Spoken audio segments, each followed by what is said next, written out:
من شر ما خلق، جو اس نے اس کی مخلوق ہے ہر مخلوق کے شر سے. بڑا وسیع جملہ ہے، من شر ما خلق، امام موصولہ اور اس میں عموم ہوتا ہے. جو اس نے مخلوقات پیدا کی، جس مخلوق میں جو شر ہے اس شر سے تیری پناہ چاہتا. ہر مخلوق میں کوئی نہ کوئی شر ہوتا ہے.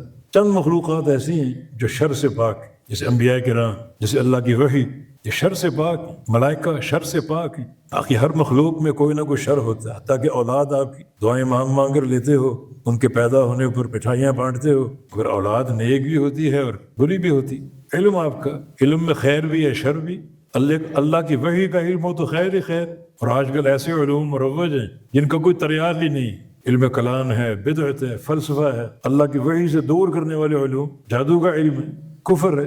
تو علم میں خیر بھی ہے شر بھی. ابن قیم فرماتے ہیں اگر انسان اس صورت کے معنی کو سمجھ لے تو انسان یہ بات جان لے گا کہ مجھے اس صورت کی حاجت سانس لینے سے بھی زیادہ ہے. اللہ نے وہ علوم کے خزانے بھر دیے. اب من شر ما خلق، پوری کائنات میں جو بھی شر ہے اس سے بنا.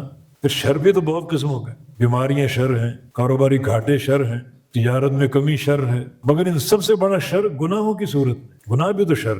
تیری پناہ طلب کرتا ہوں مجھ سے گناہ نہ کروائیو، میری زندگی کو تقویٰ سے بھر دے، پرہیزگاری سے بھر دے، یہ گناہوں سے پاک صاف کر. پھر گناہوں میں کچھ گناہ ایسے جن کا تعلق عقیدے سے، اور آج کے دور میں نبی اسلام کی حدیث صحیح مسلم میں کہ تعرض الفتنہ علی القلوب کعرض الحصیر عودا عودا، کہ فتنے دلوں پر حملے کریں گے. دلوں پر وہ کم نہیں ہوں گے، ان کی تعداد چٹائی کے تنکوں کے برابر.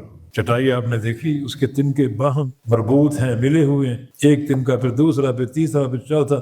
فتنے بھی ایسے ہی ہوں گے، ایک فتنہ دوسرا تیسرا چوتھا، اور سب کی الغار انسان کے دل پر.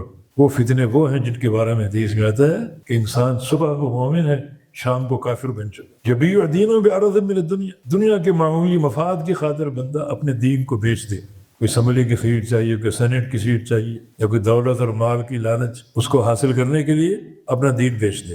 موحد ہوگا، دین کو بیچ کر مشرک اور کافر بن جائے. من شر ما خلق، یا اللہ اس فتنے سے بھی اپنی پناہ میں لے. یہ سب من شر ما خلق کے تحت. امراض آ گئے، خسارے آ گئے، گناہ آ گئے، گناہوں کے اسباب آ گئے، دلوں کی معصیتیں آ گئیں. بڑی جامع آیت کریمہ ہے.